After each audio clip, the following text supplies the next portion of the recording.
undermines a serious policy discussion. And 4, finally, it increases the risk of targeted violence. Publicly blaming transgender people for mass violence can incite hate crimes and increase the risk of assault or murder against trans individuals who already face a disproportionate high rate of such violence.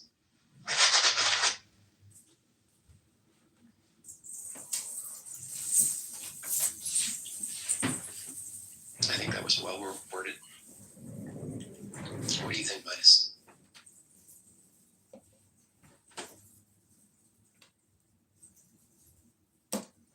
I think it's the usual glazing of the news over serious topics. This was tweeted out by one of our political leaders. The Colorado Springs shooter identified as non-binary. Denver shooter identified as trans. Aberdeen shooter identified as trans. Nashville shooter identified as trans. So we're seeing that there's a rise. And then I also add in the other ones which aren't even in this list. You know, there was another guy who was, I think, was a gay bar shooter. He himself is also non-binary. So are you, well, from what I'm seeing, there's so many people that we can see within this demographic that are committing these mass murders. Is it that because these people don't know what a woman is and they're trying to lie to themselves every day, that they are then perpetuating some kind of mental illness and then going in the streets and using violence in order to I guess, show their mental illness?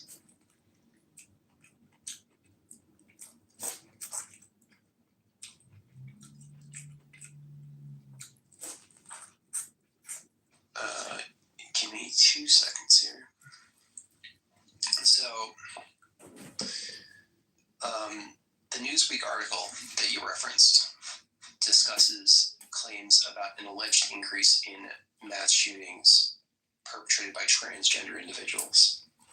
It highlights that while there have been a few incidents since 2018, these cases represent a very small fraction of the total number of mass shootings in the United States.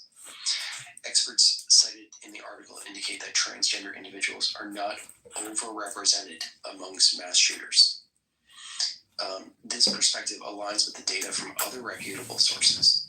For instance, a Reuters fact check found that the vast majority of mass shootings are carried out by cisgender men. Similarly, the Washington Post reported that nearly all mass shooters are male, with only a minuscule percentage being transgender.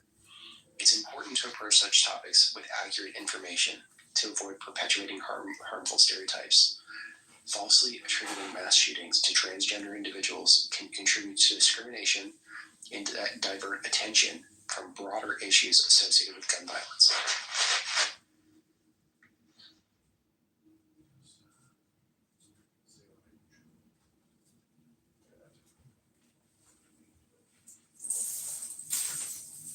And that's the problem, right? A lot of this stuff is posted in response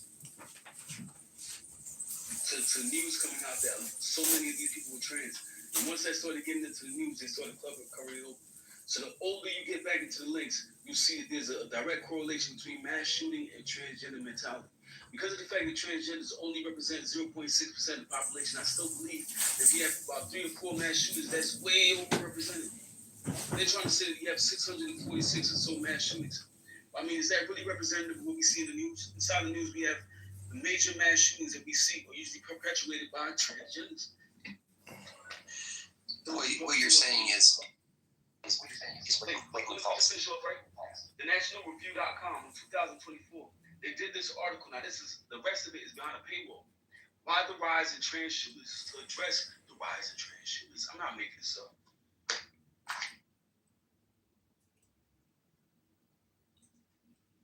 Okay, so